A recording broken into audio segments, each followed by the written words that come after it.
করছিস কি? আরে কাটে গেছিস না, এমনি বড় হয়ে গেছিল। আমাদের জানতে হবে যে কোনটা প্রথম বন্ধনী। দেখবে যে কখনো এরকম দেওয়া আছে, কখনো এরকম দেওয়া আছে, আবার কখনো এরকম দেওয়া আছে, তাই না? তাই তো? এগুলো কিন্তু এক একটা বন্ধনী। কোনোটা এর মধ্যে কোনোটা প্রথম বন্ধনী রয়েছে, আবার দ্বিতীয় বন্ধনী রয়েছে, আবার তৃতীয় বন্ধনী রয়েছে। এটা কোন বন্ধনী কেউ বলতে পারবে? এটাকে আমরা কি বলি? প্রথম বন্ধনী। আর এটাকে তৃতীয় বন্ধনী। দেখো তোমাদের ক্লাস 5 এর অঙ্কে নেই এটা, তাও তোমাদের বলে রাখি। দেখবে যে দুটো লেখার উপরে ভেবে নাও এরকম কোনো কিছু আছে। এটা হচ্ছে বার, এটাকে আমরা উপরে যে লেখাটা রয়েছে এটাকে বলা হচ্ছে বার। সবার আগে কিন্তু এটার কাজ করতে হবে, সবার আগে এটার কাজ করতে হবে। বোঝা গেল? বারের কাজ কিন্তু সবার আগে করতে হবে। তারপর হচ্ছে দেখো, যদি বন্ধনী থাকে, প্রথম বন্ধনী, দ্বিতীয় বন্ধনী, তৃতীয় বন্ধনী, বোঝা গেছে? তাহলে এটাকে আমরা কি বলছি? প্রথম বন্ধনী। এটা হচ্ছে প্রথম বন্ধনী। প্রথম বন্ধনী, এটাকে আমরা দ্বিতীয় বন্ধনী, আর এটাকে আমরা কি বলবো? তৃতীয় বন্ধনী। কারো বুঝতে অসুবিধা?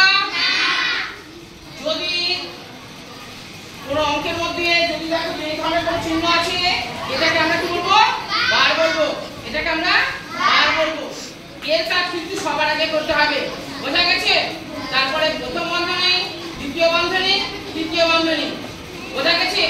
যদি এটা না থাকে, যদি বন্ধনী থাকে, তাহলে বন্ধনী প্রথম বন্ধনী কাজ করব, দ্বিতীয় বন্ধনী কাজ করব, তৃতীয় বন্ধনী কাজ করব।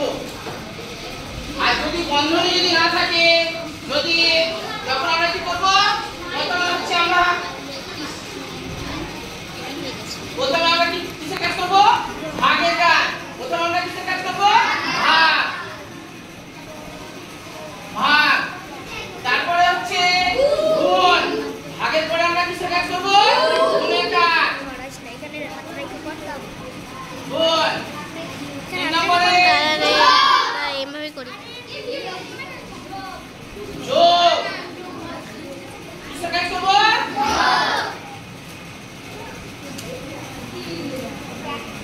যোগের কাজ। আর 4 নম্বরে সবার শেষে বিয়োগ। হাতের লেখা বুঝতে কি অসুবিধা হচ্ছে? অসুবিধা হচ্ছে না তো? দেখো, সরল করার জন্য প্রথম নিয়ম হচ্ছে যদি বার থাকে, তোমাদের পঞ্চম শ্রেণীতে সম্ভবত বার নেই, এটা জেনে রাখো। প্রথমে ওই যে চিহ্নটা দেখতে পাচ্ছ 3 বিয়োগ 2, ওর উপর একটা লেখা আছে, এটাকে আমরা বলছি অঙ্কের ভাষায় বার। এর কাজ সবার আগে। তারপরে হচ্ছে প্রথম বন্ধনী কাজ, তারপরে হচ্ছে দ্বিতীয় বন্ধনী, তারপরে তৃতীয় বন্ধনী।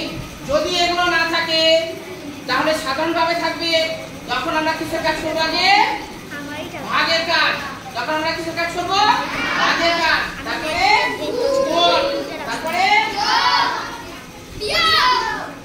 বোঝা গেছে? কারো বুঝতে কোনো রকম অসুবিধা? অসুবিধা নাই তো? যদি কোনো অসুবিধা হয় বলো বাবা। হাতের লেখা বুঝতে কি কোনো রকম অসুবিধা?